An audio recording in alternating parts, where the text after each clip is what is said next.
Good afternoon, everyone. Things can get a little rowdy when you sit with your families.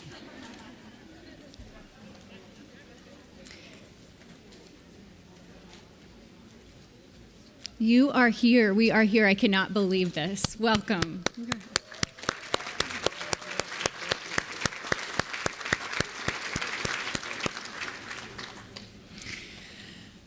Okay, as we start, now that you've all sat down, I would like for you to stand up while we play the national anthem.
Now you may be seated again. Welcome to UNH Franklin Pierce's 46th commencement, and congratulations to the class of 2021.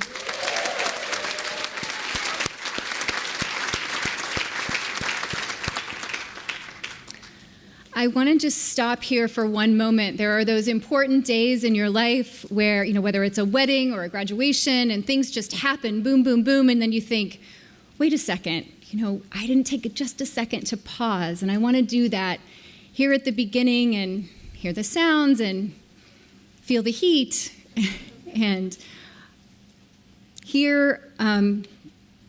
think about what is going on here. It is a beautiful spring in Concord, New Hampshire.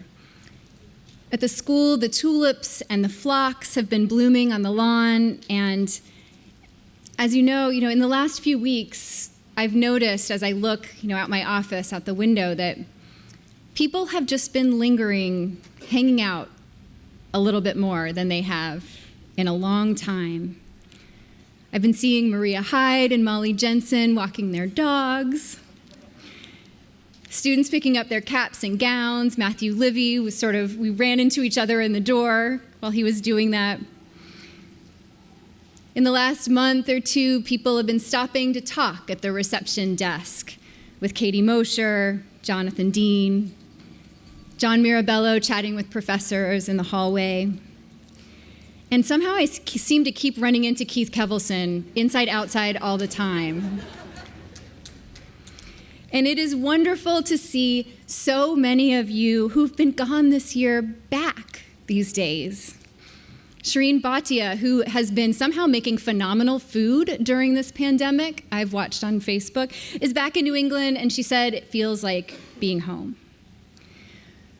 So wherever I look, I feel like I'm seeing people enjoying each other and enjoying this moment and this spring and this light at the end of the tunnel. And I want to do that too here just a moment as well. I don't know whether this year seems longer than normal or shorter than normal, but I know it was hard.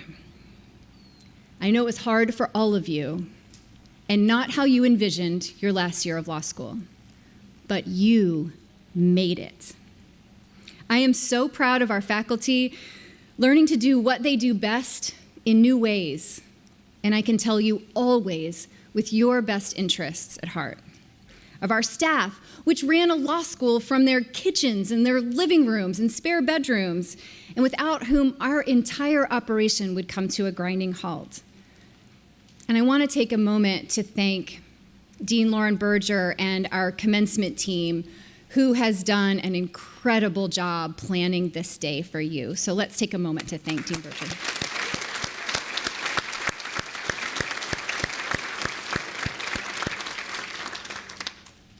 But today, more than anything else, I am proud of you. With every fiber of my being and my days, I am so darn proud of you and what you've accomplished. This today is a celebration not like we planned, but it is a celebration like no other. And I am grateful that I get to look into each one of your eyes as I give your diploma today, not through a screen, and for you to see each other as well. We've been saying all year, for these long 14 months or short 14 months, that we're stronger together, and that is true, but today we are together. I want to take a moment to recognize some of our graduates right now, especially the following graduates who are joining us remotely. Mason Carr, Morgan Eastman, Lillian Godfrey, Derek Kim, Danielle Kuntz, Kelly Quinn, and Victoria Sachs. I want to take time also to thank President Jim Dean and Provost Wayne Jones, who are here with us today, and without whose leadership none of us would be here today. So thank you so much, President Dean, Provost Jones.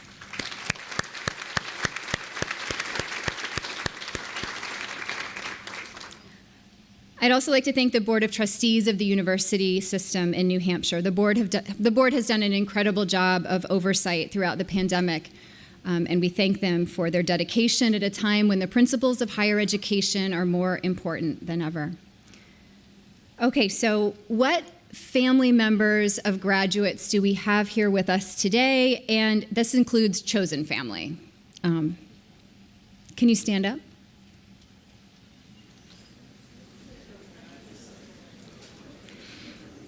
Graduates, you can be assured that your parents looked at you when you were tiny and just wondered, what would you be? What was going to become of you?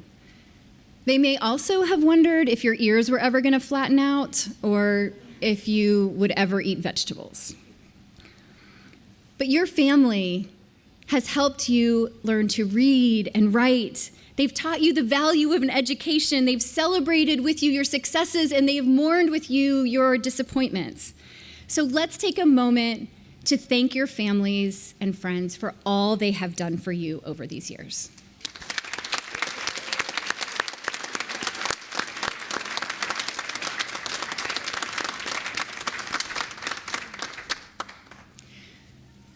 The mom in me just got to me. Okay. Also, between us, I think you probably owe them some free legal advice. It's the least you can do. So I'd like to acknowledge a few other alumni and friends right now in the audience. There are family, friends, and faculty and staff who are joining us live stream today. We also have, in addition to President Dean and Provost Jones, we have the University of New Hampshire Police Chief Paul Dean, who is celebrating his son's graduation, Jonathan Dean, today.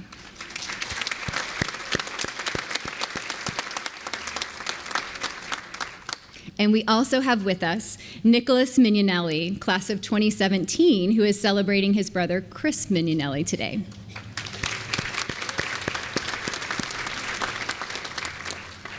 Right now, I have the honor of introducing President Dean to the stage. He is a creative, compassionate, and innovative leader whom I'm honored to serve. Welcome, President Dean.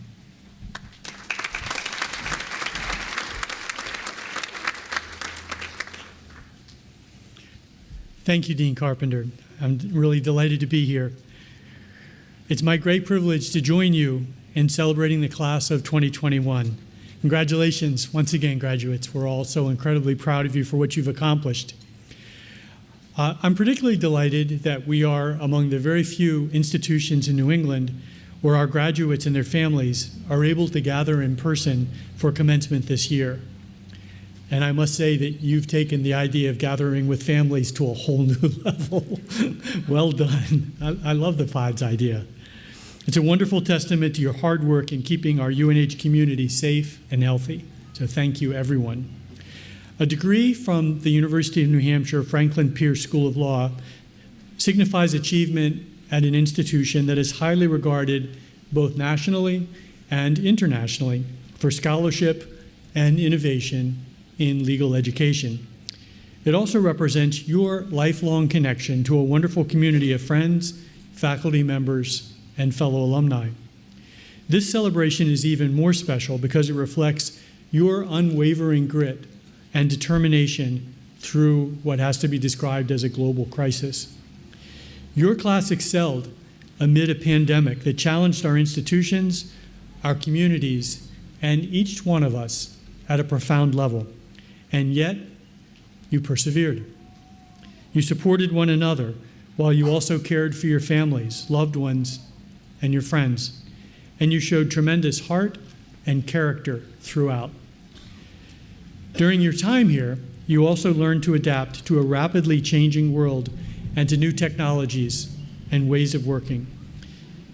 You embraced new opportunities, and despite the limits of Zoom, you're on mute, masks, and social distancing, you built and strengthened your networks with classmates and faculty mentors. And along with your academic achievements, these experiences prepared you for great careers in front of you. So I'd like to recognize everyone, our students, our dedicated faculty and staff, and all your families for giving us so very much to celebrate today. You may have heard that recently our law school was ranked 4th in the nation for intellectual property and among the top 100 law schools overall. It is also distinguished for introducing the nation's first bar alternative program and hybrid Juris Doctor program, as well as for importantly advancing social justice, public service, and free speech. Our graduates gained vital skills in real-world settings. They engaged in legal residency and clinical programs, and they contributed greatly to the quality and availability of legal support offered to the people, communities, and businesses of New Hampshire. And that's something I'm particularly proud of. The world is eager for your talent. We're so excited for you, and we look forward to welcoming you back as engaged alumni. So congratulations, graduates. Thank you, everyone. And I'd now like to invite Dean Carpenter to tell you about the tradition of our Advice from the Faculty message. Thank you.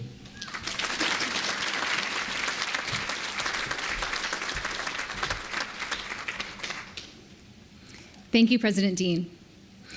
One of our longest lasting traditions at this law school is that every year since the very first graduating class, students have voted to have a faculty member give them advice. I think this is pretty cool that you still want advice from faculty, even when you don't even have to. So this year, the class of 21 has selected Professor Ryan Vaca. Professor Ryan Vaca joined UNH Franklin Pierce in 2017. He received his BA from Amherst College, his JD from the University of Missouri, and his LLM in IP from NYU. Professor Vaca primarily focuses his research on a wide variety of intellectual property topics and industries. Please join me in welcoming Professor Vaca to the stage.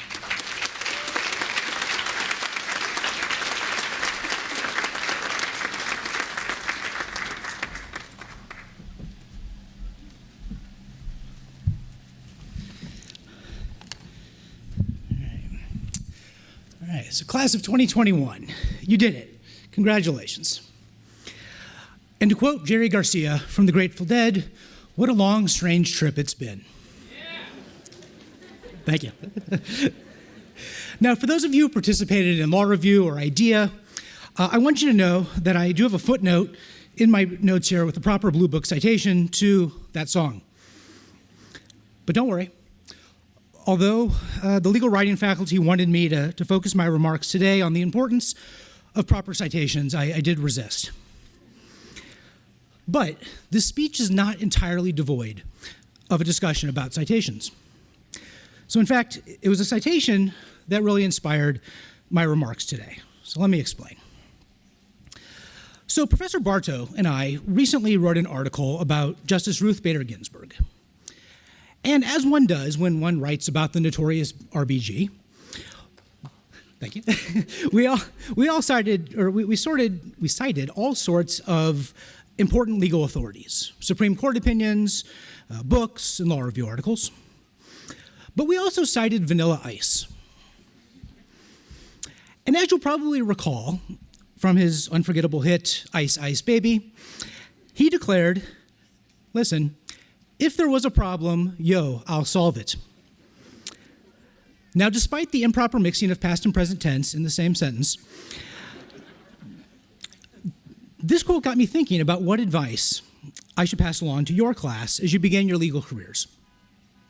And I came up with 3 bits of advice that I'd like to pass on. First, like Vanilla Ice, be a problem solver. This is really what a career in the law is about. Solving individuals' problems, solving companies' problems, local communities' problems, the nation's problems, the world's problems. And as you've seen over the last several years, as you've studied the law and learned how to be a lawyer, there is no shortage of problems out there. Some problems require an entirely new approach to being resolved. Some problems have been mostly resolved, but just need some improving. And some problems, perhaps most problems, that you'll encounter in your lives don't yet exist. And all of you now have those tools to solve or help solve these problems. In your class, having successfully navigated a global pandemic during your law school careers is particularly well equipped to be phenomenal problem solvers. You figured out how to learn in a new environment. You figured out how to get practical professional experience while not being able to go anywhere. In fact, some of you managed to do it without even putting on pants. It's amazing. I have no doubt that you all will be the problem solvers for all of our problems in the future. I urge you to seek them out and embrace the problems. And this brings me to my second piece of advice, which is be prepared, but stay flexible.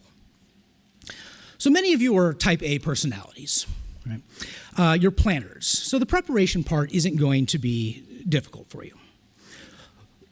But remaining flexible might be. Sometimes when you're solving problems, unexpected issues arise. Sometimes it's bad facts in a lawsuit. Sometimes new products or new competitors enter the market. Sometimes a government changes leadership and priorities. The unknown is endless. But if you keep your focus on what's important and learn to easily switch gears when new circumstances arise, then you'll be okay. You'll continue to solve the problem. And you're all experts at being flexible. You did it with law school during COVID. And let's actually make this speech a little bit more interactive. I'm going to take a poll. For those of you who had me in contracts, we did lots of polls. This time we're just going to go old school and do it with our hands. So how many of you, when you were applying to law schools, said to yourself, I'm expecting that my classes will really be a mix of online and in person, and that I'll probably need to interact with my professors and colleagues in regular but irregular ways? Hands. Of course not, right? Shocking. No one raised their hand. But you did it, right? You changed how you learned. You adapted your expectations. You pressed forward, but took the new circumstances in stride. For some of you, it was harder than others. But all of you did it, and this bodes well for your futures. You can be prepared and flexible. And so this brings me to my third and final point, which is be confident, but be humble. So as for confidence, again, look to Vanilla Ice as your example. He didn't say, if there was a problem, I might be able to try hard and maybe possibly fix it. No. He said, yo, I'll solve it, right? He was confident. So when you're out there being a problem solver, have confidence in yourself and your abilities. A lack of confidence is really one of the biggest barriers inhibiting new lawyers from accomplishing great things. And if you solve problems with confidence, you'll put those around you at ease. They'll look to you as a leader and as a guide. They'll trust you and they'll help you succeed in your efforts to problem solve. But be sure to stay humble. Being confident doesn't mean telling everyone around you how great you are or how wonderful that you will solve the problem. That's just being annoying. Instead, be humble. Right? Recognize that problem solving almost always involves many people and acknowledge those who work with you. Tell everyone how great they are, but let your actions speak for themselves. So that's my advice for you, the class of 2021. Channel your inner vanilla ice, go forth and solve problems. Congratulations.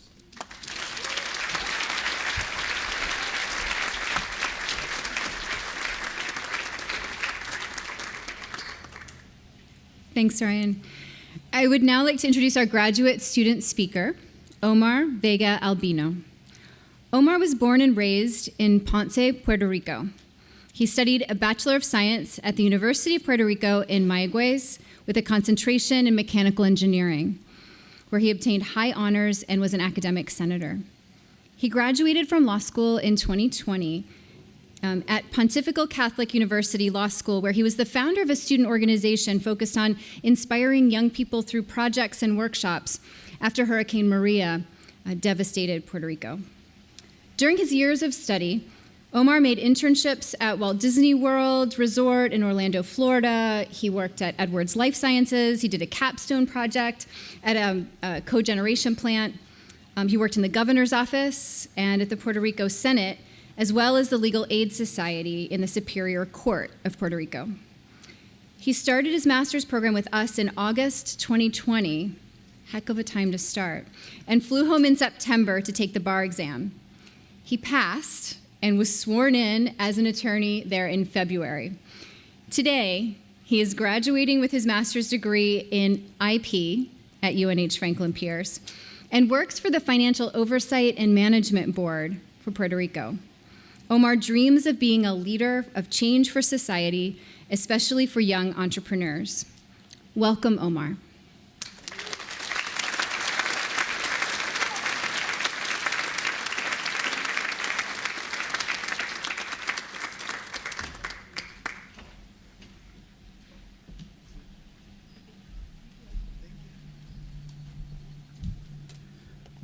Hello, hello.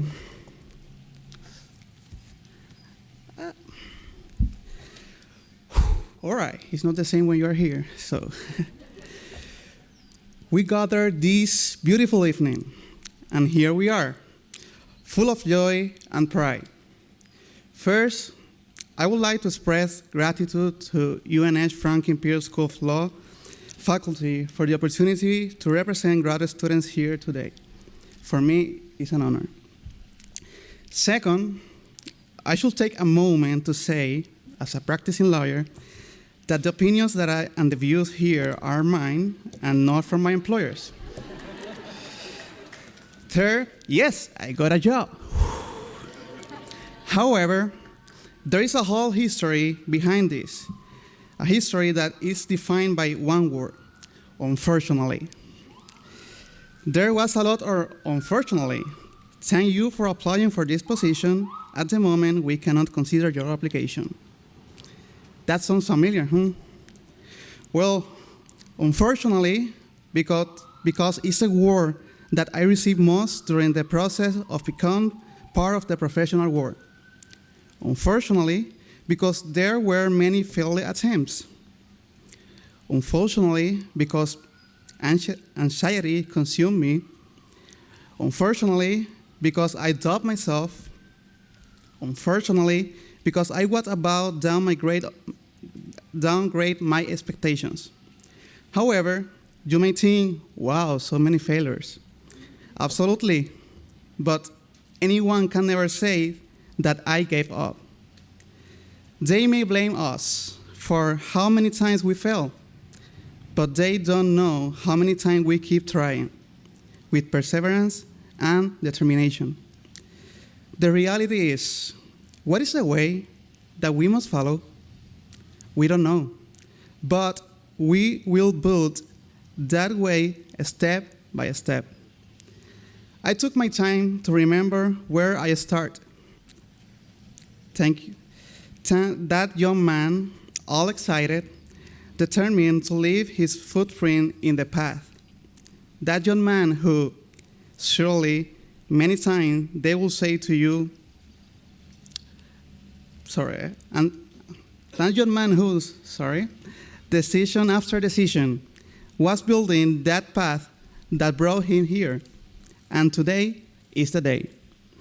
And so, like me, surely many times they will say to you, unfortunately, in your aspiration, questioning your qualifications and abilities. However, this is your time. Never quit the process. You must trust the process.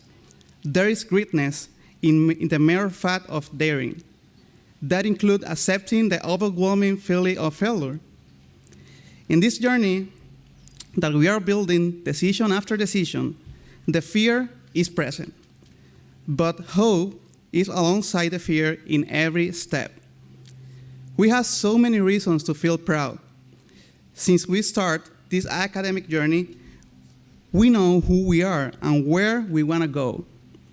All of us are investing in our best versions of ourselves. The mere fact of trying makes you great. Having people who you love by your side is already a gift that you carry with you. And there, where you are right now, with social distancing, but keeping close the people you love, is a great time again to say thank you. To your family, to your friends. Gracias, Madre. Gracias, Padre. I think we should not forget the importance of the little things. That cup of coffee with your classmates, that meeting and conversation with your professors, those getaways into nature, the never-ending hugs. But we are here today. It is time for our next step. Now the way of justice rests in our shoulders. We should not forget our calling, because there are a lot of indifferences that we need to address as the future lawyers of our country. We can be liberal, conservative. We can have different ideas about religion, politics, economics, society, culture, identities. But in each and every one of these differences lies the greatness of our country. And the hour of inclusion has arrived. Some call my generation the cancel culture. But what I see is a generation awake that has decided to beat injustice. As a part of that generation, I invite you to never forget where you came from, to never forget all the obstacles that you have surpassed. And with them, you can be an instrument of change, permitting that those who today are fighting for their future can have the same opportunities as you and I. This generation will not step back. We only have one life. There is no other opportunity to try again. We have to do it now. We have to live it. Last year, we had to learn to hug each other virtually, to smile with our eyes, to say hello from distance. Today, we are facing a new reality, but we have to continue evolving. Let us be the generation that lifts up a new country. Let us be those young people who knew how to overcome adversity, stimulate innovation, and promote equity and equality in all forms. Greatness lies in the small victories. Those who don't quit accomplish the most. We cannot wait for success to arrive. We have to go after it. And be sure, when you have the challenge before you, say with strength, unfortunately for you, but I will never quit. Before I leave, I must say as a Puerto Rican, yo sería borincano aunque naciera en la luna. Life, smile, dream, love, fight, conquer, be inclusive, enjoy. Congratulations.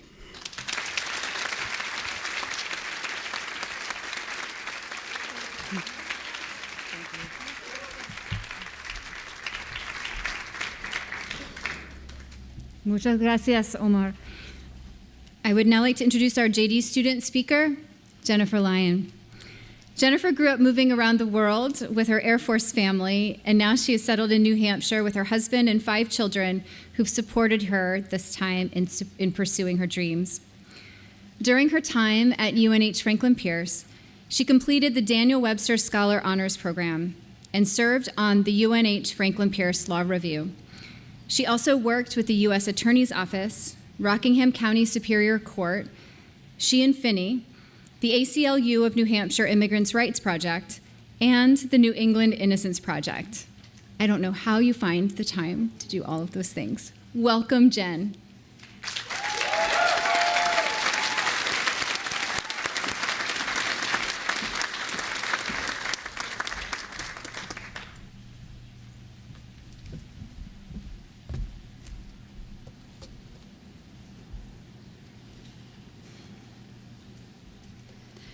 Distinguished guests, faculty and staff, and my fellow students, thank you for this humbling opportunity to take a few minutes and celebrate with you all today. First, to our friends, our family, parents, partners, spouses, and children who I see today, and who are here on camera watching us online, we say thank you. Thank you for believing in us and supporting us. Thank you for sacrificing time with us and time for us to help us achieve our goals. We could not have done this without you. Now, I came to UNH Law expecting and hoping to become a well-trained lawyer and to soak up as much law as possible in 3 years. And that hope was realized. What I did not expect was for my children to also soak it up. I did not expect that my rehearsals at home for negotiation class would then be used against me to negotiate for higher allowance and more screen time. I did not expect to discuss child labor laws when I assign chores. I did not expect a child to invoke the freedom of speech before I could reprimand them for calling a sibling a name, only to have another sibling correctly tell them that the First Amendment only applies to government action, not parental action. That was a good day. And what I also did not expect was to leave law school not only with a great legal education, but with lifelong friends who made this experience bearable and have enriched my life and my family's life forever. I remember both the excitement and apprehension I felt starting law school. Would I be able to do this? Would I survive my first semester? Would I learn to navigate my rolling bag without ramming into my fellow students? And you all welcomed me, a non-traditional student, into our class and assured me that I was not alone in my trepidation and doubts. I sat in awe of all of you, at your intellect, your capabilities, your eloquence, your determination, and I attempted to rise to your level in my work. So what's next? As we finally arrive at this moment, it's a natural question for our friends and families to ask us. We have completed a course of study that opens up new opportunities in so many different directions. We have toiled and studied, struggled and doubted, made mistakes and learned to improve, and we did it. Commencement is, of course, a celebration of all that we have accomplished, all we have conquered, and all we have endured. Naturally, we look to the future, and I'm sure this question is asked every year, but this year feels different because it feels that the entire world is asking the same question: what's next? And so we will get to explore our post-law school life in a new world where so much has changed so fast. I think that the answer might be summed up in one word: ingenuity. Yes, the word itself describes you, my fellow students. I have watched you thrive because you are intelligent, original, and inventive. Indeed, our collective resume is impressive, as our fellow students have advocated for change and already made a difference in so many different ways. And we will all be better lawyers because of their work. This new normal in our world will require that same ingenuity to create the future we hope for. But ingenuity also refers to a tiny helicopter that is millions of miles away from us. While we have been struggling on Earth, that little helicopter has been making history on Mars. In case you haven't followed this story the way some of my family members have, let me briefly tell you about ingenuity. A team of NASA engineers worked for years on prototypes to develop a small drone that could fly in the thinner atmosphere of Mars. They encountered setbacks and failures, but kept working until they had what they hoped would be a working design. They packed ingenuity on the next Mars rover and set it free to sail across our solar system to another planet. And then they waited. They waited as their hard work was tested in a singular moment. And we watched as those engineers sat in the room in anticipation until they received confirmation that it worked. Ingenuity flew 10 feet up in the air on Mars and successfully landed. Their years of hard work had paid off.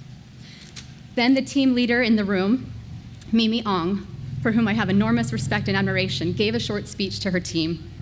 Now, I don't remember the exact words, but the idea was, let's celebrate, and then tomorrow let's get back to work. Invoking the Wright brothers, who pressed on after their first successful airplane flight to develop even better flying machines, she encouraged her team of engineers to keep going too. I looked at that team, excited, exhausted, relieved. I felt some of that. And I wondered, what more could they possibly need to do after those years of hard work? They had already done it. Couldn't they just bask in that success and stop while they were ahead? But as we have seen how ingenuity has completed more and more complex flights on Mars, those engineers showed us that they indeed had more to do. They are paving the way for exploration of another planet. Now, I realize our law degree is not going to get the same request. We will never be asked to build a drone on another planet as a lawyer. But I hope to channel the tenacity of the ingenuity team, who reminded us that there is always more for us to do, especially now that we have a law degree. I am not suggesting that our work needs to start tomorrow, because recovering from law school takes longer than that. We learned that we could not succeed in law school without taking care of ourselves first. And we definitely cannot advocate effectively for others if we have not cared for ourselves, physically, mentally, and emotionally. So we will rest, we will celebrate, and we will recharge. And then when the time is right, we can dive into the work ahead.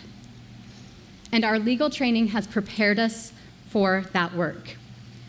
Even though our interest in school took us in different directions, our shared experiences, our challenges and successes have influenced our legal education as well. We all said goodbye to Professor Hearn, who passed away, but will always be part of our UNH law experience. He was the quintessential law school professor, and we miss having him here with us today. We said more temporary goodbyes to many staff and faculty who mentored us along our journey and are part of our collective law school memories as they moved on to the next step in their careers and lives.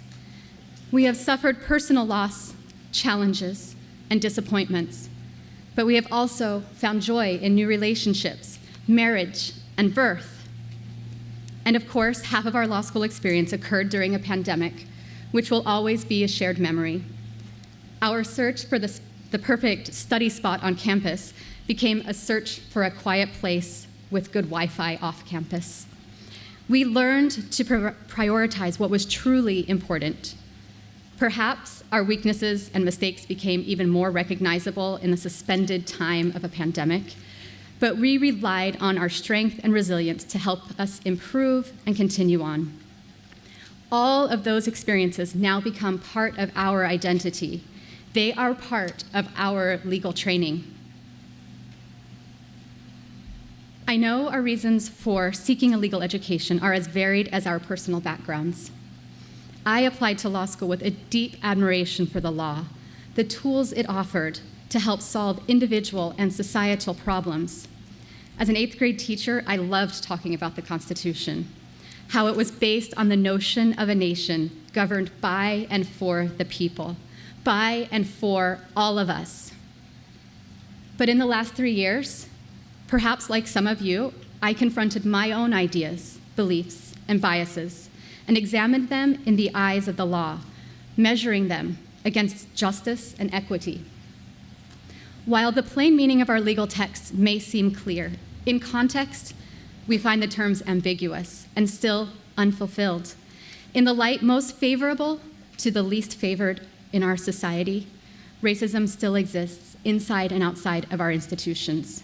The systems do not work the same for everyone. We know that the law can be a sword and a shield. The question remains, for whom? So now, as we finish the arduous task of law school, re-enter society, and commence our lives as attorneys, we ask, what's next? And we all know the answer to that after 3 years of law school. It depends. It depends on who we are and what role we want to play. As for me, when I put on that hood, which is a relic of traditions mostly forgotten, I will see that hood as a responsibility on my shoulders. I accept that responsibility and commit to find a hole I can fill, to use the law to advocate and to be the best attorney I can be, and to apply the law to further the American experiment. My children have a high expectation for the world that we will leave for them, best expressed by one of my children, who asked for, quote, a better system, equality, global anti-racism, and global feminism. No small order. And that child knows I cannot do it alone. But if each of us use our new knowledge and privilege to not only further our own careers, but further the causes of liberty and justice for all, in some place, in some small way, we can work together to address the challenges in our society today. So UNH Law, class of 2021, what's next? I am honored to be considered your friend and colleague as we find out together, and I can't wait to see. Thank you.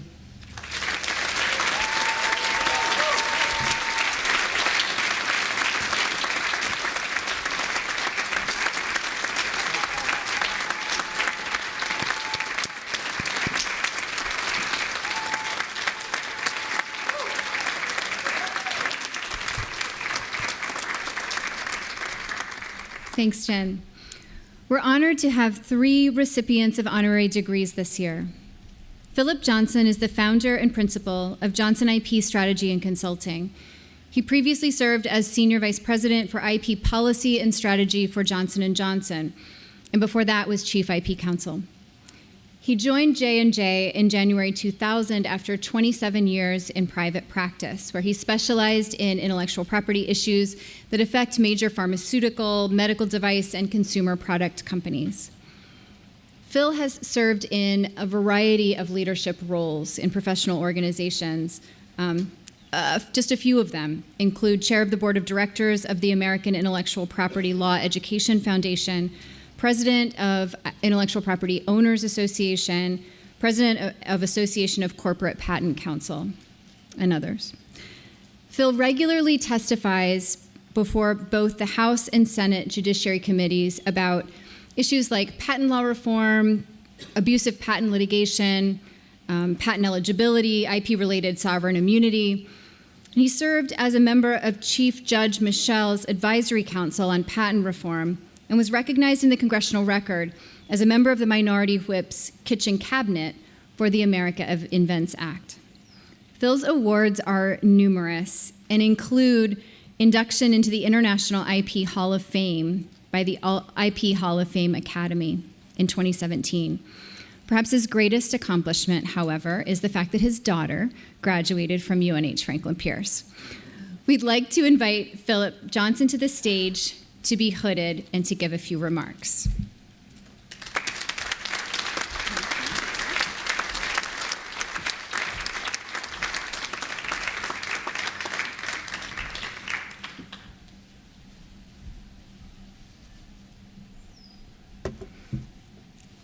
I will read his diploma.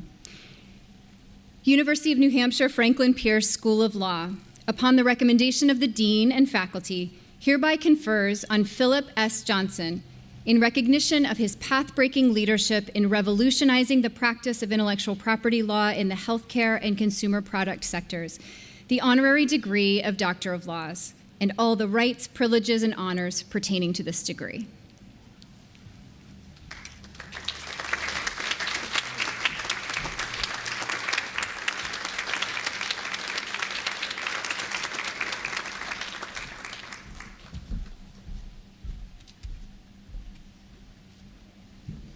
I'll take it back from you if you want. I'll give it back, though, I promise.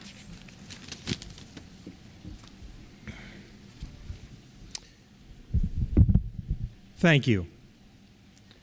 I am pleased but not surprised to hear that UNH Law has been ranked in the top 5. However, I think that they got it wrong by about 3 places. UNH Law is second to no one and nowhere when it comes to intellectual property law.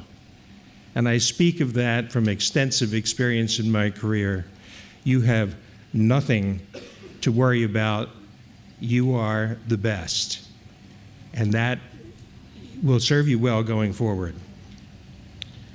And more importantly, congratulations to the class of 2021. You are like no other class that has ever graduated in the history of the country. You have learned more than you know from the experience of COVID, and I agree with all of the advice that you have heard from Professor Vaca and your student graduate speakers. But I'd like to take this opportunity to share with you what I wish I'd been told when I graduated from law school a mere 48 years ago. And I was not told this, and I wish I had been. And that is, the key to a successful and rewarding career in law is to dedicate yourself to helping others succeed. Up until now, you succeeded in a competitive environment, and you've succeeded in the environment of COVID, which makes you emotionally more intelligent than many prior classes. But not everyone can be given an A in the academic environment. So it's natural to some extent that as you came up and competed in academia, you saw your classmates at some level as rivals. But out in the professional world, the one you're going to enter now, success is not a zero-sum game. In your future endeavors, whether in private practice, as in-house counsel, in public service, or in the judiciary, there are no limits on the number of people who can succeed. But unfortunately, you will not be the one who makes most of the major decisions about the course and progress of your career. Other people will decide what opportunities you're offered, what jobs you're offered, what cases you work on, which clients you represent, what promotions you receive, and to whom you are recommended. No doubt you can influence these decisions with good hard work, with the training you have, with your professionalism, but in the end, it will be the decisions of others that have a big part in controlling the outcome.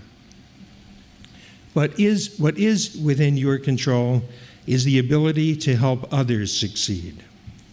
Not just helping your clients succeed, but your immediate and extended colleagues as well. Look around. Some of your fellow graduates will become your work colleagues, opposing counsel, clients, judges, prosecutors, and others in the profession who can help you directly and or refer or recommend you to others. And the same goes for those you meet as you leave here and your professional community widens. Help all of them succeed, especially in situations where you have no obligation to do so. And you'll find that somehow, in some way, some of them will return the favor. And there's no downside in this, even if they don't, because you will be building a living legacy of those that you've helped long after who won or lost any given case will no longer matter. And in this, you have seen some excellent role models in the faculty of this fine law school, whose legacy is sitting in front of them as it does year after year. Think of your legacy. So my message to you is that what goes around in our profession does come around. And if you're very, very lucky someday, perhaps 40 or 50 years from now, you'll be able to publicly thank all those other people who made you successful, as I'm doing today. Thank you very much.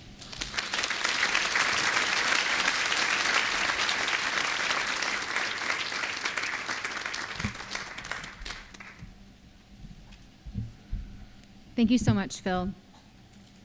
Our next honorary degree recipient is Barry Currier, who's the retired managing director of the ABA section on legal education.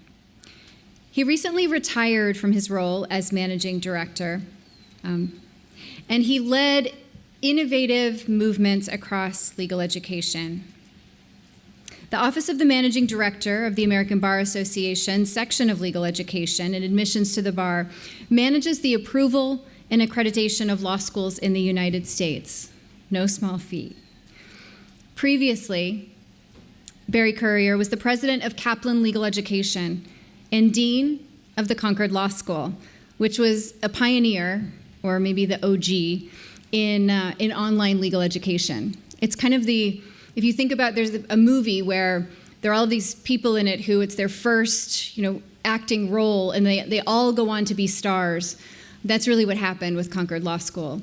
People engaged in that effort have gone on to transform legal education in a variety of roles since. Currier spearheaded a program that truly blazed a trail for us, including our hybrid JD in IP, technology, and information law. Barry Currier was also a longtime faculty member at the University of Florida College of Law, dean and professor at Cumberland Law School of Samford University, and a deputy consultant on legal education for the American Bar Association. He attended UCLA and the University of Southern California Law School. He has truly been a role model and a pioneer for us all. It's my honor to welcome him here today.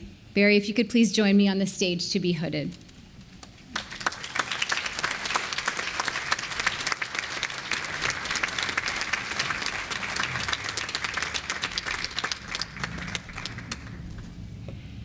University of New Hampshire Franklin Pierce School of Law, upon the recommendation of the dean and faculty, hereby confers on Barry Currier, in recognition of his national leadership and commitment to innovation in and expanding access to legal education, the honorary degree of Doctor of Laws.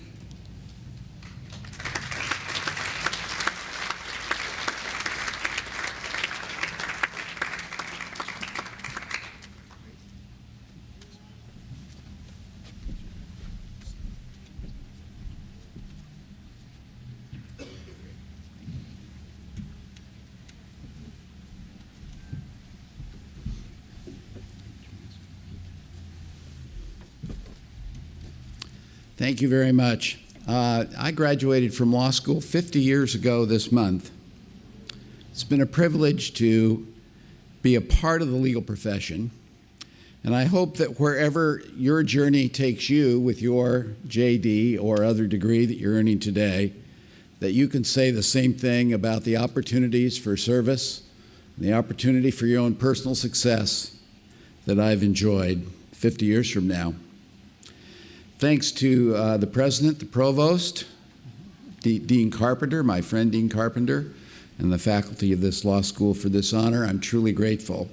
My commercial is this: I'm convinced that we can make legal education better in every single way by the creative and intelligent use of technology in what we do. It's not just distance learning as thought of as remote learning. It's all the ways in which technology can make your educations better cheaper, improve access to legal education, so on and so on and so on. I admire your law school for its entrepreneurial spirit over the years and for the work that is going on here right now to do exactly what I just said, and that is make more and better use of technology in your legal education programs. I will be watching you, and even though I am so-called retired, I'm going to look for ways to continue to press that issue forward in the coming years. So thank you very much for having me here today, and congratulations to all of the graduates, and best wishes. Thank you.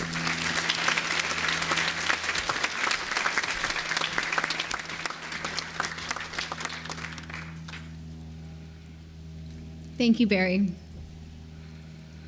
We're thrilled to have a UNH Franklin Pierce School of Law class of 1984 graduate joining us as this year's commencement speaker.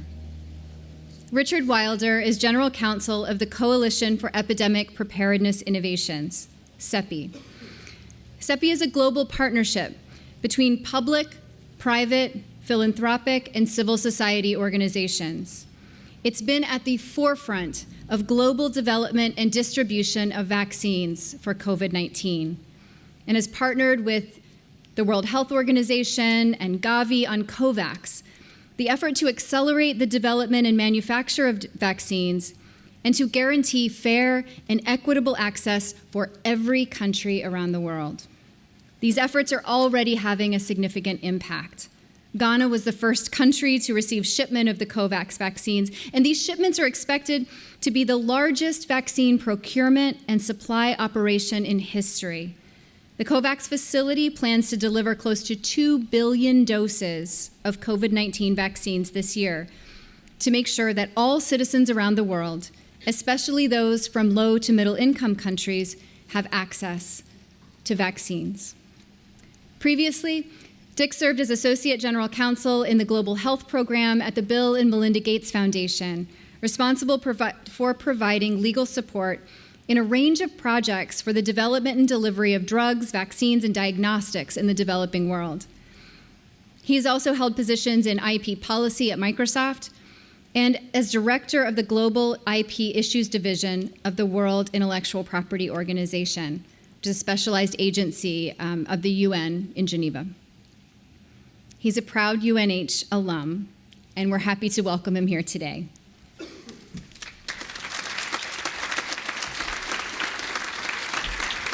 Let's go ahead and if you can move to the hooding area, we will hood you, award your degree, and then if you could give remarks. Thank you.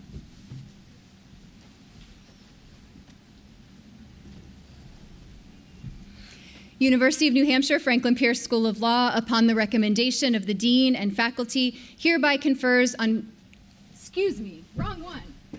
Yeah. It says the same up to that point. On Richard Wilder, in recognition of his instrumental role in cultivating visionary strategies to address the most complex health challenges of our times, the honorary degree of Doctor of Laws. Thank you so much.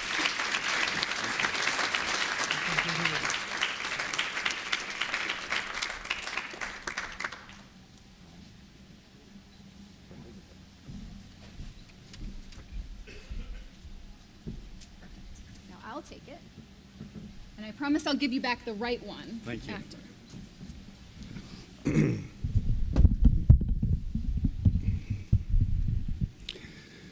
Wow. Thank you very much. Thank you very much, Dean Carpenter, for that kind introduction. Thank you for the invitation to be here today. Thank you for the faculty, the students, the parents who are willing to take some time to listen to my remarks and to participate in this celebration of the accomplishment of the students that are graduating today. I was going to say that when I graduated from this school in 1984, and when I went through school, and from that moment to the present day, my wife and I always talked about the fact that we went to law school. And it's absolutely true. And looking out here, I can see all the families and many friends, relatives, spouses, and I'm sure that you feel the same way. having gone through the last 3 years together, that it was an experience that wasn't just one enjoyed by the student, but by your spouse, by your friends and your family. So we all went to law school. We all graduating here today. I have to apologize at the outset for a couple of things. One, I'm not wearing a tie. I mean no disrespect. It's hot. And and those in the front can see it in particular, I'm missing a front tooth. And so I mean no disrespect by coming here today without my false tooth in. It's just if I wear it, because I just recently lost it, I can't talk. And I'm supposed to talk here today, so I'm not wearing my front tooth, so I apologize for that. When Dean Carpenter invited me, she said she could imagine no greater message than our students could receive than the spirit of innovation, global collaboration, and determination in the face of crises that exemplifies CEPI's work. I will speak to that, but first I wanted to set the stage and talk a little bit about where I came from, and in particular here at the law school. And I'm going to set the stage as well for CEPI and its mission, talking a bit about science and the role that science plays in the work that we do at CEPI and the work that's being done in terms of addressing global health disparities around the world, and the role that law plays, in connection with moving those pieces of the puzzle forward. First, I wouldn't be where I am today unless it were for Franklin Pierce. This law school gave me a wonderful start. I want to give thanks to people that many of you didn't have an opportunity to meet, but President Bob Rines, who was the president of the law school when I was here, and Dean Robert Viles, on their vision, their tenacity in terms of bringing into existence a law school that would have a focus on science and technology and the role that it played. Clearly, intellectual property was top of mind then, and it's very important now and is a thread that has run through everything that the school does. I was fortunate to have professors who passed along knowledge of the law, and not only where the law was strong, and could pass along messages and ideas from the past to the present, but where things were lacking, and calling upon us to be innovative and come up with creative solutions to solve the problems, both the immediate ones for our clients as well as societal. I remember the late, great Marcus Hearn. He taught contracts when I was going to school here, and I think he's taught contracts for pretty much most of the classes that came through. But we were having a class and talking about a particular contract and how it should be interpreted for the benefit of the client and trying to address the needs of a particular client. And we went around and around and around with the words of the contract and came up with all kinds of great ideas. And at the end of the class, when it was just breaking up, he said, well, you can always just breach the contract. And it wasn't advice that I ever provided to any of my clients, but it opened up, I think, my thinking and a lot of others saying, that there's more than one way to skin a cat, as it were. I also wanted to say that Bob Rines really set me on the path to where I am today in terms of, his vision and engagement on, global issues related to intellectual property, but science and technology as well. And then there was Dean Viles, who, towards the end of my career at the law school, he set me down and said, don't sell yourself short. And that really sort of pulled me up short and got me thinking about myself and what I wanted to do and what I was capable of doing. And in a sense, it was very inspiring. And I think he was basically saying that self-knowledge was as important as knowledge of the law in order to be successful. Now, I've been working in these areas of global health and technology and access to medicines for about 25 years. As was mentioned, I worked at the World Intellectual Property Organization, worked at the Gates Foundation, and in that context, and also I was in the private practice of law, practicing international trade law for a number of years. And so I've been, working, in these areas for quite some time. And in that work, I've been reminded of the human foibles that we bring to everything. The drive for sex, power, money, and influence. But we also carry the need to know, the power of certainty, and the curious force of empathy and altruism that seeks to first help family, friends, community, and the world. And we have seen all of this on display in the COVID-19 crisis that's been unfolding on a global basis since early 2020. I've drawn in my work early on. I was fortunate to work with Dr. Bill Faggy who is credited with being the designer of what took place in order to eradicate smallpox from the face of the earth. And he, has been an inspiration to many people in the global health field, and to me in terms of what's needed in order to pull together the machinery that's necessary in order to address, some of the issues that he was facing then, back in the 1970s, and what we're facing even today. And he said that Dr. Fege, described this as being the age of science, equivalent to the 14th, 15th, and 16th century Renaissance, and that history will talk about the epicenter of science having moved over the centuries from Greece to Rome to the Muslim world and back to Europe and finally to North America. And it will talk about the 21st into the 22nd centuries as being that period that moves the epicenter from Europe, the United States, towards Asia. And history will also describe a couple of other important movements, that we have seen play themselves out, domestically here in the United States and also around the world. One will be democracy and how country after country embraced it to varying degrees, although it's under question, today, and I think that we're all looking at how things are unfolding, not only in this country but around the world. And democracy historically spelled the change from people existing to benefit the state to the state existing to benefit the people. It also is something that was taken up in certain very important ways in the international community.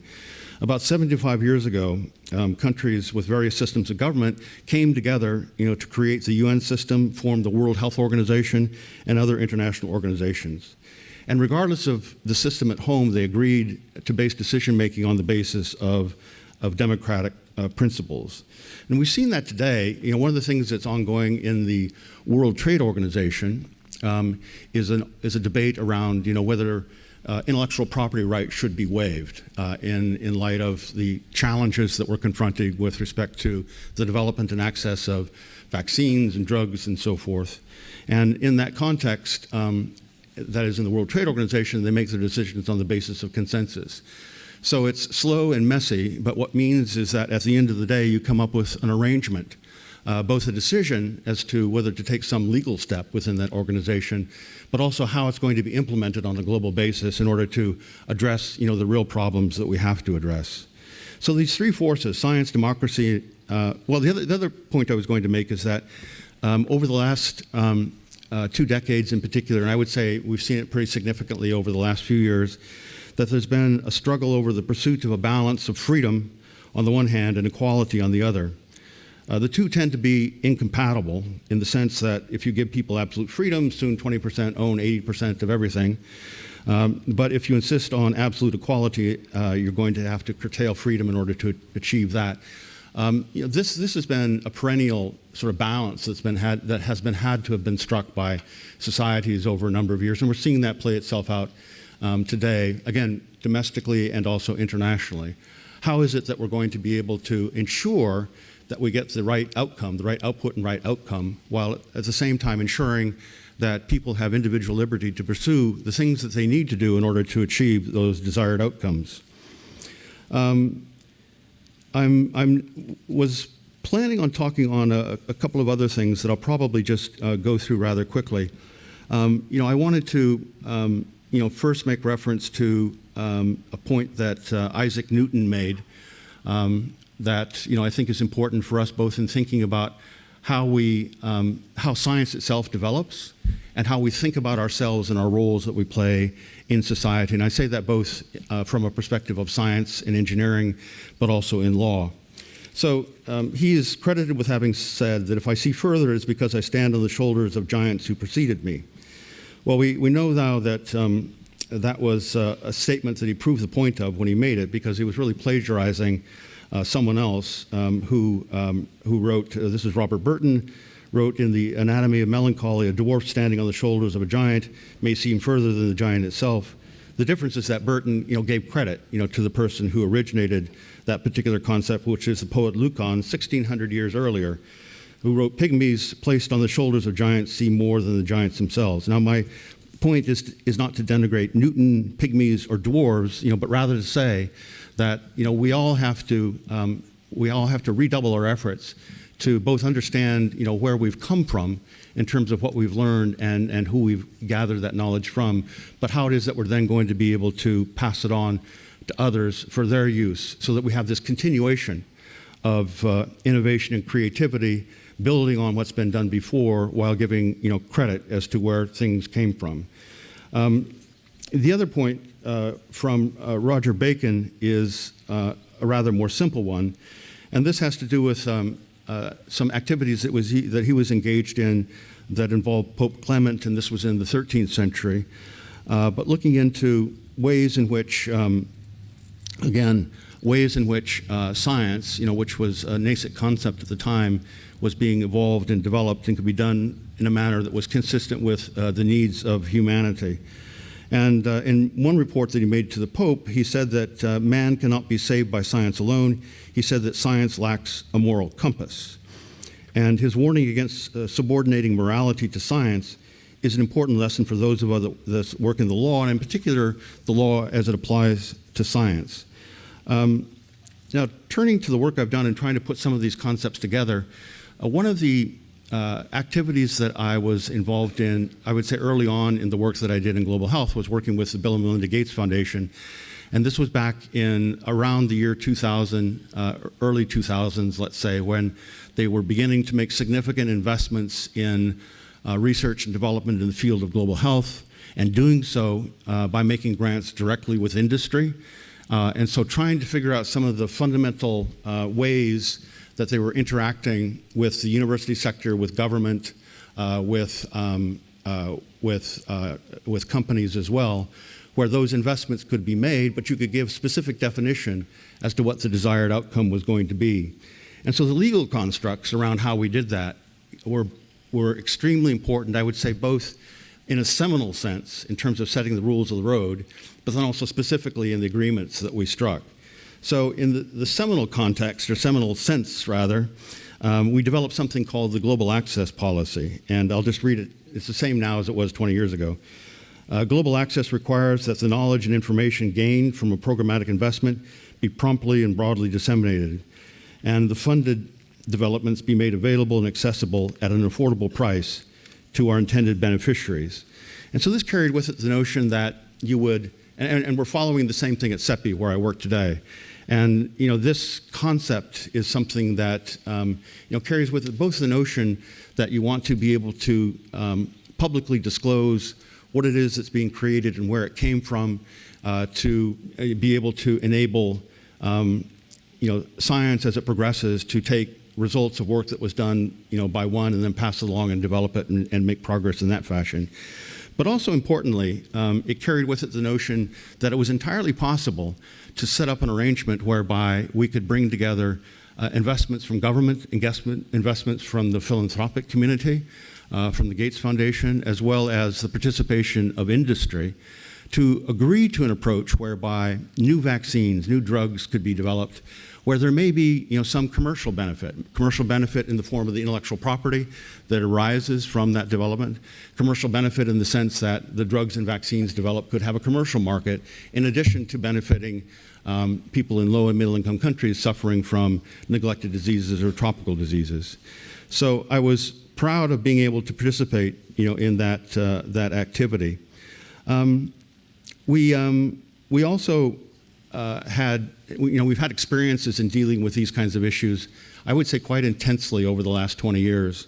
We had the AIDS crisis there's been several AIDS crises that have arisen over the last 30 years. But the one that was most stunning was the one that took place in sub-Saharan Africa that gave rise to many multiples of millions that were suffering from the disease and multiple millions that were dying. And in that context, I was involved in a lot of activities around trying to resolve, again, that balance that needs to be struck between those that are investing from government or philanthropic perspective and those that are investing of their time and energy, and in some cases money as well, that have an interest in a commercial benefit.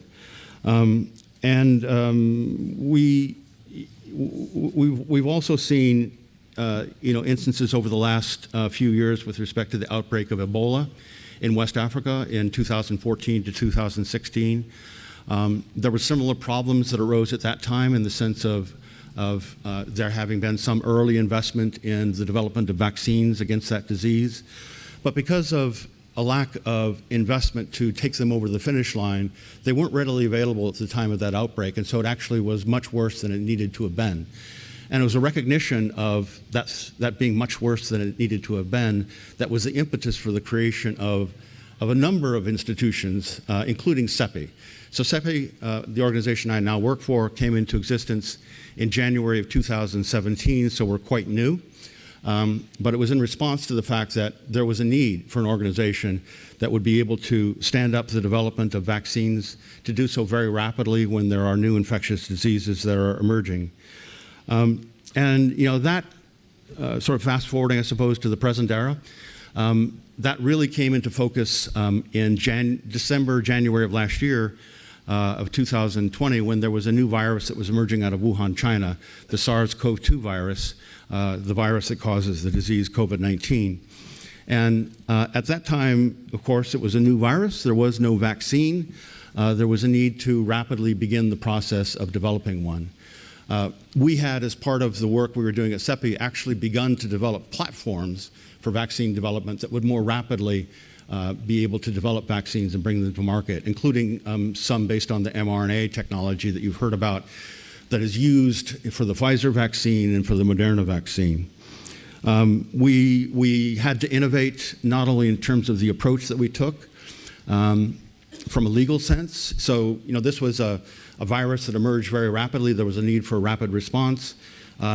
We got the sequence actually of the virus about like January 10th or so of last year.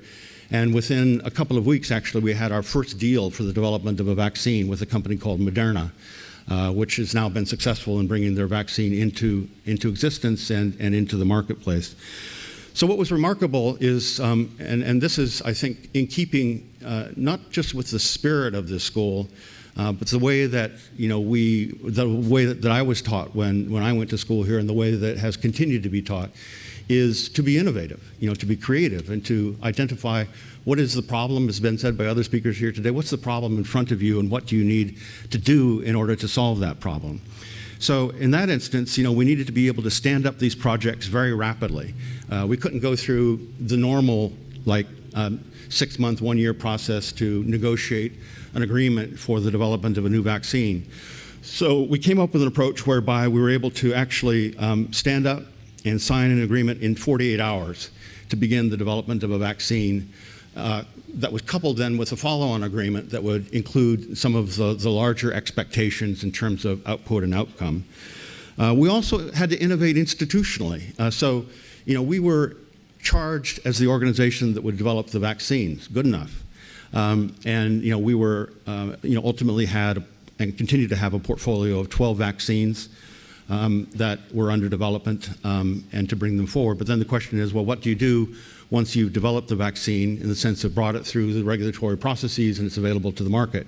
There has to be someone to take it up, to distribute it, to provide the funding for procurement.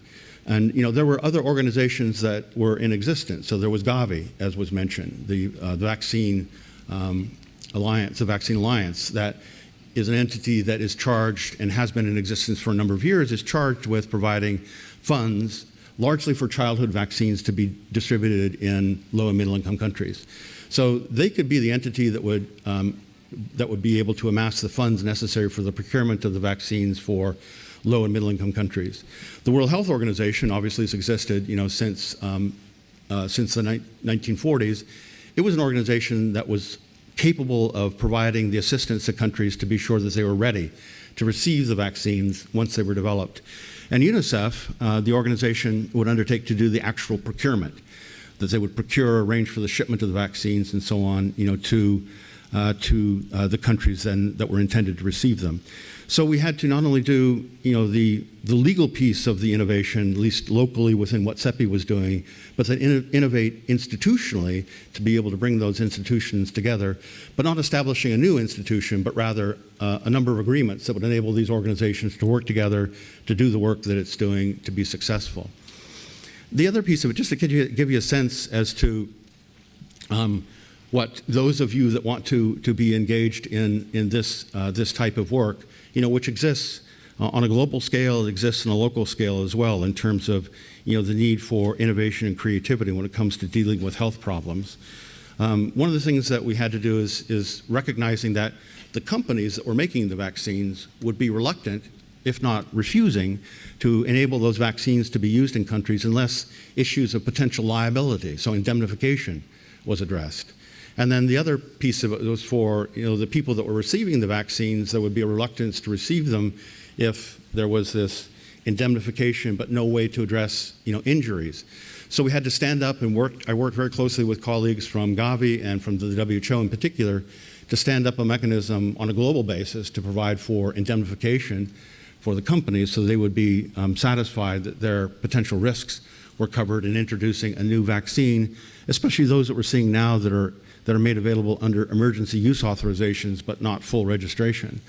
And then we also set up a global mechanism for the 92 countries that are the low and middle income countries to have a compensation scheme whereby if people are injured because of the vaccine, there is a mechanism separately administered outside of government control that would then provide them with compensation in the event of injury.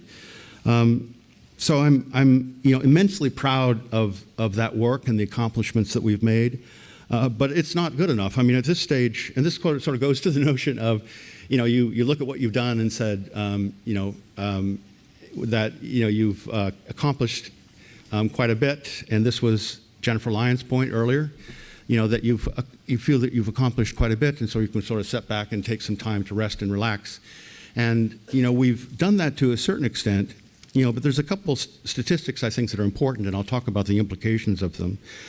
Worldwide, more than 1.53 billion vaccine doses have been administered, equivalent to 20 doses for every 100 people on the planet. And to be clear, not all of that was through the COVAX mechanism. There's a clear equity gap. 55 doses per 100 people have been administered in North America, and only 1.9 doses per 100 people in Africa. And some countries have not administered a single dose as yet. So while we're still focused on delivering the 2 billion doses that was mentioned earlier on a global basis by the end of this year, we have a long way to go. And we've seen, sort of going back to what I talked about at the beginning, that there are these competing kind of human desires or goals around money and profit and success and so forth, against being more directed towards wanting to reach out and help other populations. We've seen that in evidence here. We've seen instances where countries have shown or have exhibited a great deal of what's called vaccine nationalism, where vaccines are retained at home. There's difficulties in the supply chain and getting the constituents or ingredients for vaccines to be moved internationally, and we're engaged with the World Trade Organization in that effort and the World Customs Organization. But the point the point that I was making is that there's a many-layered process that goes into trying to address and to solve these problems. And in terms of the legal issues that what need to be brought to bear, they have to do with international public law as well as a significant amount of local and commercial law.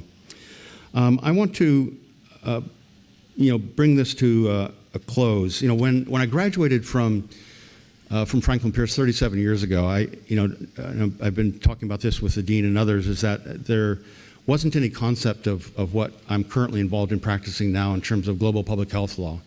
Some of the issues that we're seeing today in terms of intellectual property issues, for example, being on the front page or being the subject of debate and discussion, in presidential campaigns and so forth, that was unimaginable. Or the notion, for example, that there would be a lawsuit brought by the American Civil Liberties Union in a patent case. That was unimaginable. And so we are seeing a time when issues of morality and ethics play a stronger role in the work we do. And I think in my career, I think I've found that the doors and opportunities were open to me because I had a particular moral compass that was directed in a particular direction. It really pointed me in the direction of those institutions, those people, and so forth that were similarly situated or similarly oriented. And that was the guiding point, the guiding principle under which I pursued my career. And I would say in closing that the world, as was said earlier by the president of UNH, is that the world is really eager to receive your talents. There's an enormous amount of work to be done. I mean, my organization, for example, I'm hiring more attorneys, to work out of our Oslo office and our London office, but we have opportunities in the U.S. as well. So we are hiring, other organizations are hiring, which is an important, obviously an important thing to keep in mind if you're looking for work. But it's also important to recognize that this is an area that is not going to it's not going to be satisfied, with solving the immediate problems that we have in front of us. There are enormous challenges, not only in addressing and finishing up what needs to be done with respect to COVID-19, especially as it evolves from being something that's likely going to be from the current pandemic to something that will be an ongoing issue that will have to be dealt with on an annual basis. But there's the opportunity for additional infectious diseases, emerging around the world. So I'm not saying that to frighten you. But I am saying that to say, that we have a lot of work to do, and I'm so pleased, that I've sort of seen and experienced the spirit of this school, not only in this graduation, but over the years, as being ready, willing, and able to take up that challenge and that opportunity. So I welcome you into the world of practicing lawyers, and I invite you to come and join us not only in the work that I'm doing, but what needs to be done in order to solve these local and global problems. Thank you.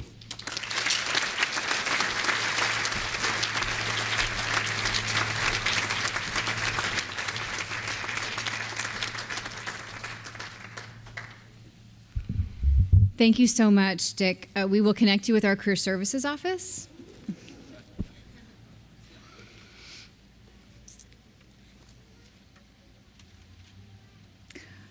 As part of our program, we would normally begin inviting students to come up and be hooded one by one on the stage and to receive your diploma at the same time.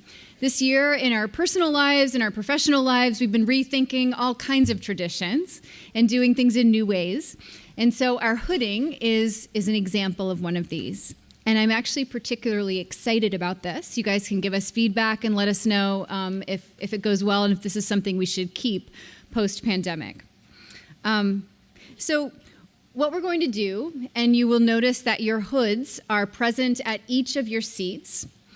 And instead of having you hooded by us and when you receive your diploma, instead you're going to be hooded by your family and your friends.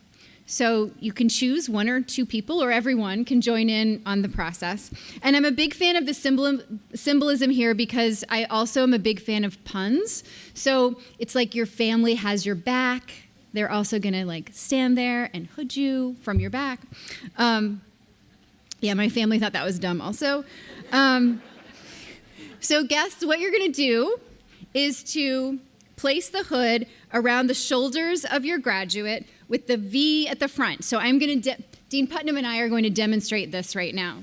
And I apologize for your knees when you have to scooch down.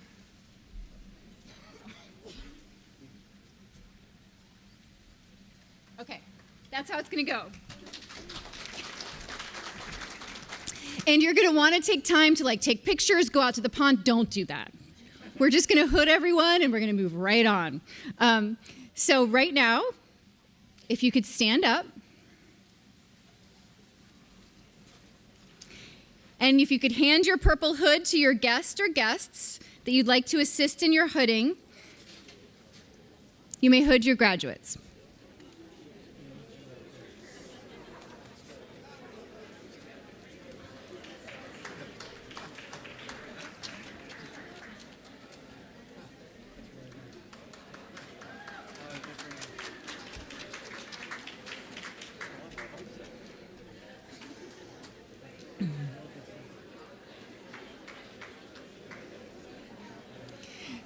Great job, everybody. Some of you did better than others, but I think everybody got it done. You may be seated. Congratulations, everybody.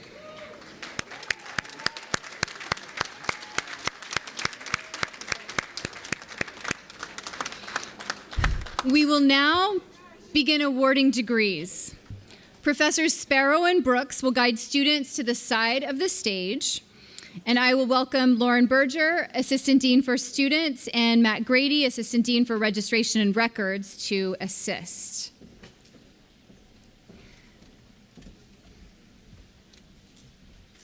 What's going to happen is that students will line up and you will process.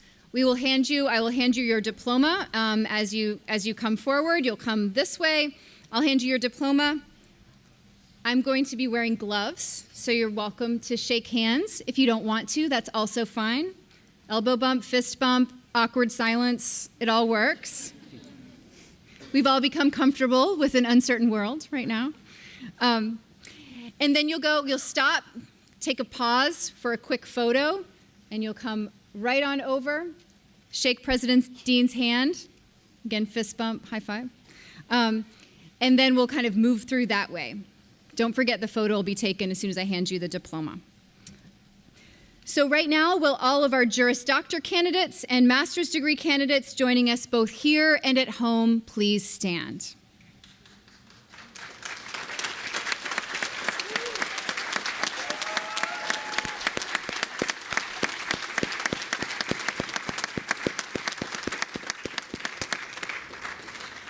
In recognition of the satisfactory fulfillment of the course of study and all the requirements pertaining thereto, the University of New Hampshire Franklin Pierce School of Law hereby awards the degree of Juris Doctor or the master's degree with all the rights and privileges, honors, and marks of distinction pertaining to those elevated to this degree. Congratulations.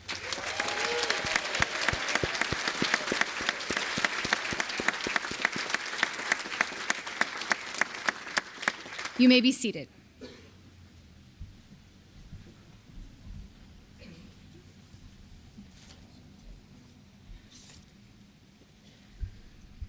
We're going to begin by recognizing our graduates joining us from home. First, our Juris Doctor graduates. Mason Carr.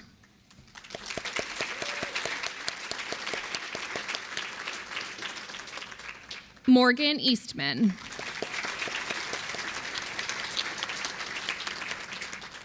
Lillian Godfrey.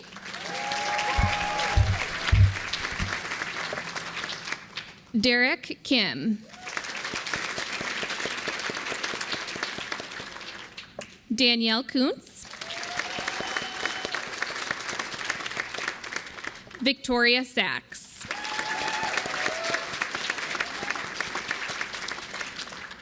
Next, our Master of Laws in International Criminal Law and Justice graduate, Kelly Quinn.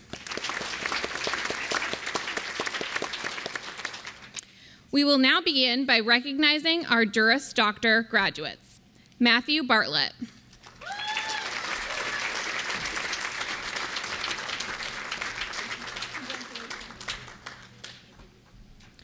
Shireen Bhatia.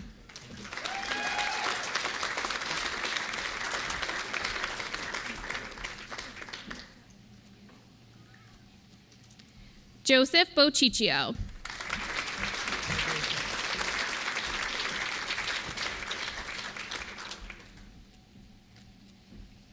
Nancy Brayman.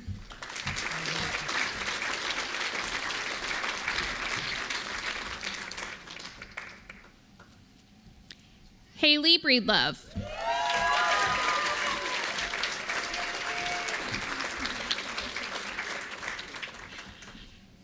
Michael Brown.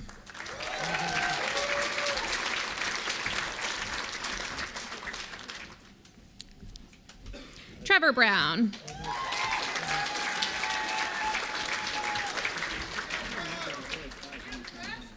Oop.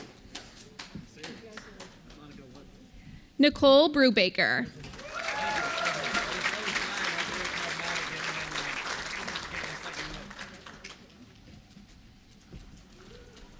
Kitty Burke.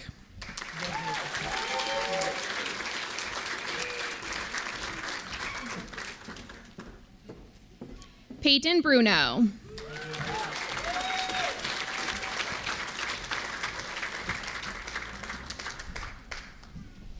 Laura Campbell.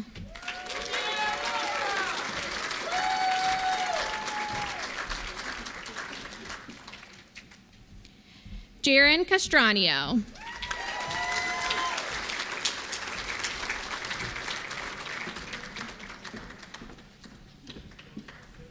Benjamin Chapman.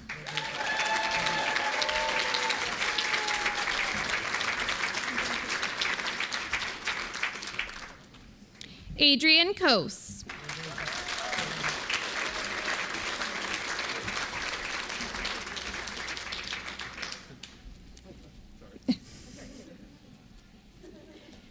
Cameron Cox.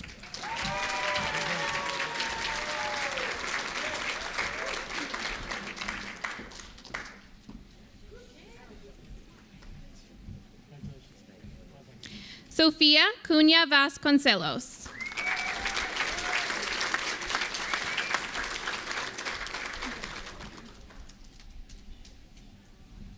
Jonathan Dean.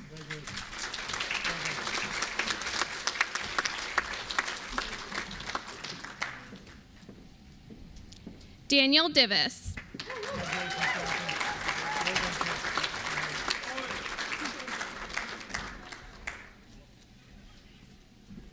Johanna Eglund.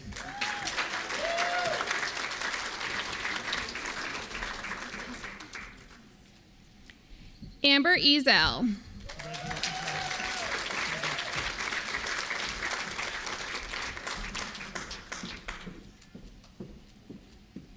Michael Fozzie.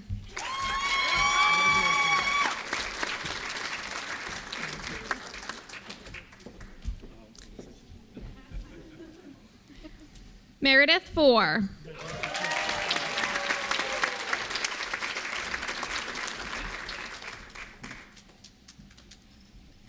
Sydney Gillis.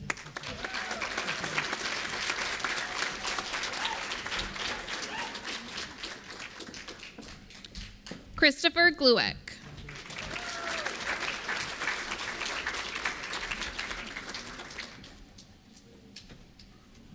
Haley Geckel.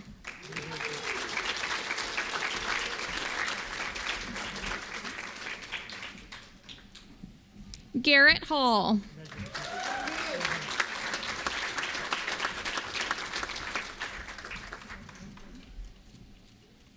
James Hawthorne.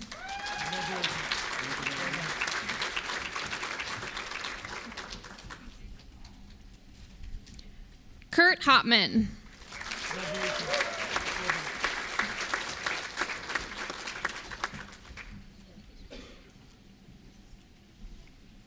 Jihei Huang.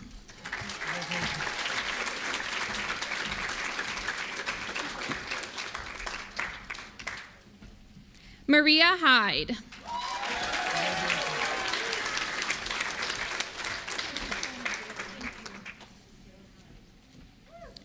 Molly Jensen.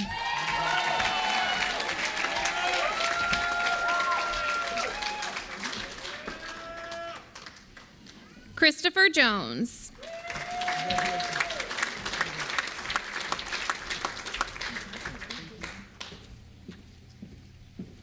Derek Kaufman.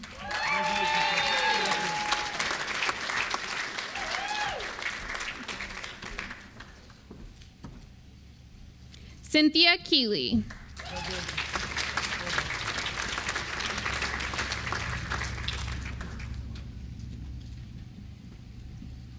Keith Kevelson.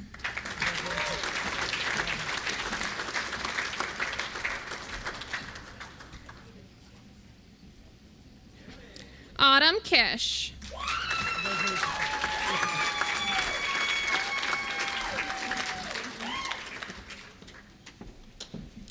Rachel Konechny.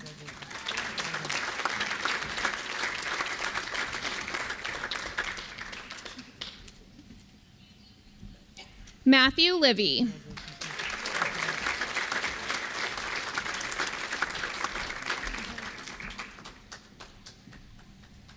Catherine Youngati.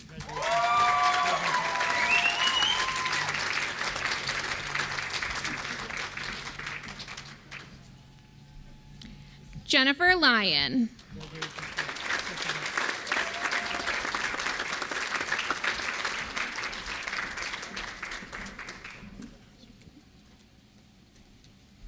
Claire Minuti.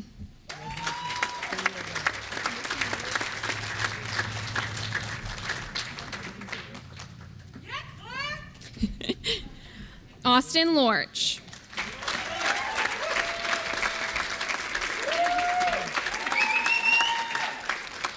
Cassandra Manning.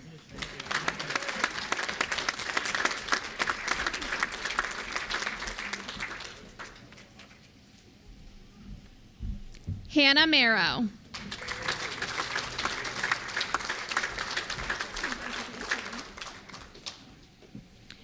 Christopher Mignonelli.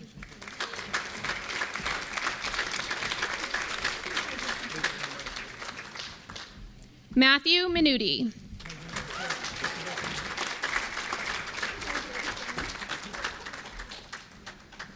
Samantha Mills.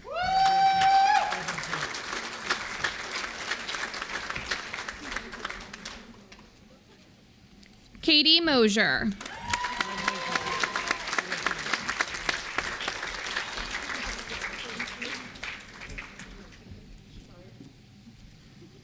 Audrey Mulliner.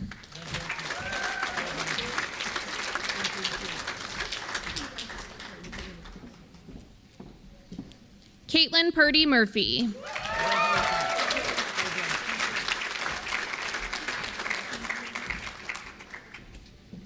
Jacqueline Paridi.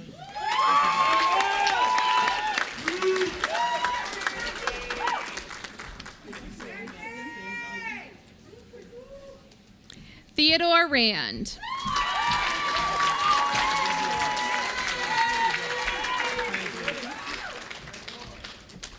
Michaela Rigger.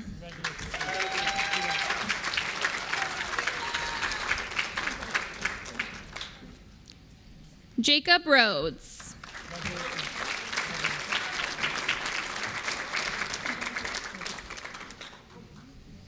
Ryan Reeker.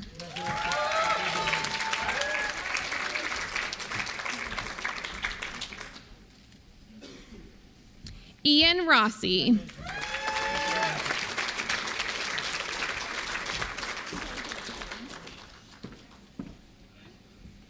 Sean Salimi.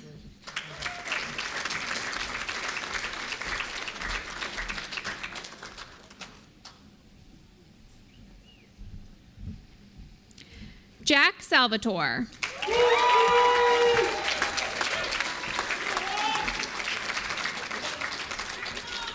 Christine Sepulveda.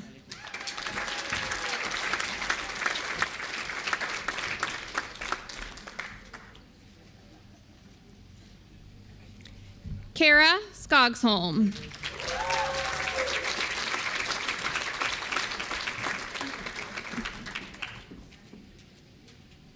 Christopher Snook.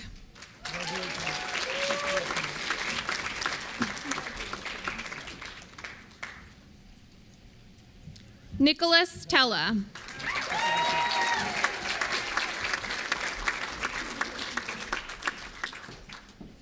Audrey Trace.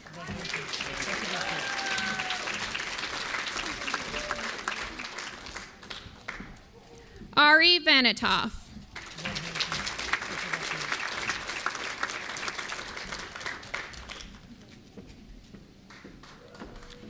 Faith Wanjiku.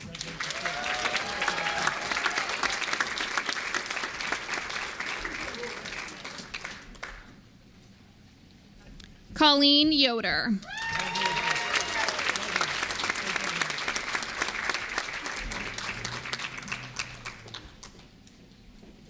And finally, we recognize our Masters of Law in Intellectual Property graduate, Omar Vega Albino.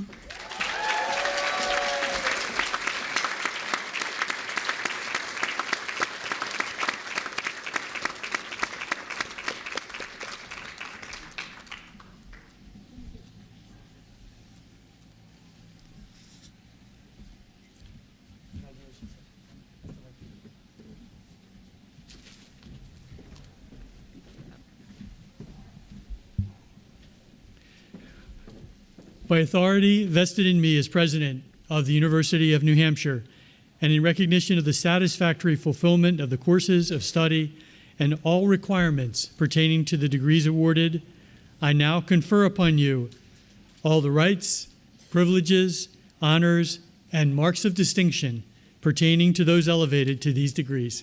Congratulations, everyone.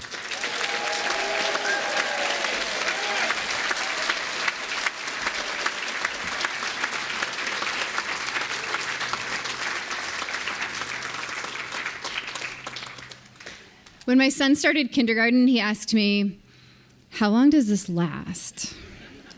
And it was a little bit hard to answer that question for him. But for most of you, well, except one or two of you who are going to grad school, looking at you, Rachel, wherever you are, you have reached your destination. And now the fun begins. I have been reading a lot of Audre Lorde throughout the pandemic, whose writings have over the years for me been a sort of personal touchstone. And something I wrote down to keep at my home office as a reminder during the pandemic was a particular quote: "I want to live the rest of my life with as much sweetness as I can manage, loving all the people I love, and doing as much as I can of the work I have yet to do." So you, class of 2021, you have great work ahead of you.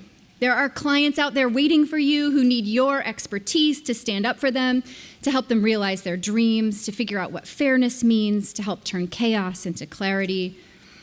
And throughout your career, you're going to use all the skills you developed during this year, whether you realized it or not: determination, grit, staying focused when things are rough. The world needs you. Go do your work with passion and determination, and never forget, with love. Congratulations.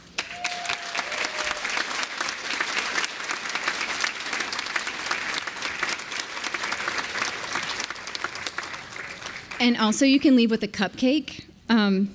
So just as a brief reminder before we depart today, on your way out, grab a cupcake to celebrate, and I am required to tell you to remember to drop off your cap and gown and hood, either outside the tent or at the law school. Thanks to all of you, and have a wonderful day.